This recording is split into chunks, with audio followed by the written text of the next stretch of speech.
We want to bring in our medical expert, Dr. Mallika Marshall, this morning. Mallika, we want to ask you a couple questions, obviously unpack this medically, but why is the president considered higher risk? Well, he's 74 years old. He's overweight.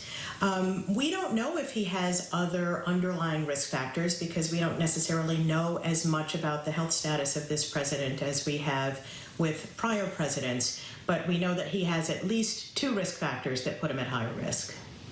One test positive, doctor. How long are they considered contagious? How long might he have to quarantine? Well, if he develops symptoms, certainly for as long as he has symptoms. If he doesn't develop symptoms, then we assume that someone could be contagious up until about 14 days, hence the 14-day isolation period. All right, so his doctor has said he's doing well, but no one has really addressed the issue of symptoms, so we don't really know if he's showing symptoms. So how long does it typically take to start showing symptoms, or do we even know the answer to that question? Well, we do. We have a general idea that usually when you become exposed, if you're going to develop symptoms, you usually do it between 2 and 14 days after exposure. But the average time to symptom onset is about 5 days. So depending on when he was exposed, we'll have a better sense as to whether he's going to develop symptoms or not. And when would it be safe, doctor, to say that someone who is infected is out of the woods in terms of their health?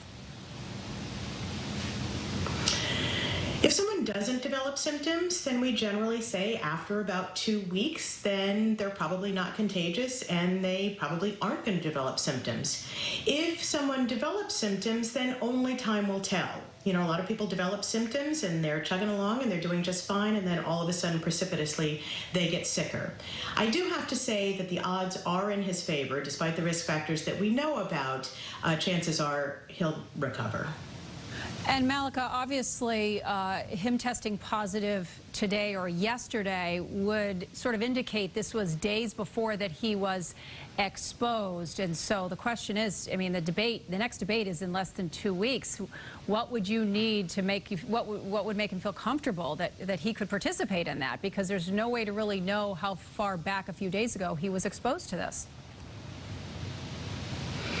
That's right. And if he has symptoms, for sure, the debate should not be held in person. If he doesn't develop symptoms, I still think there's a question mark there. So I think the certainty of the debate is definitely in question.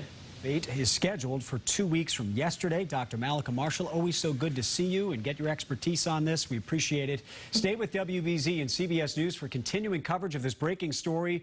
We're going to bring you any new developments just as soon as we get them.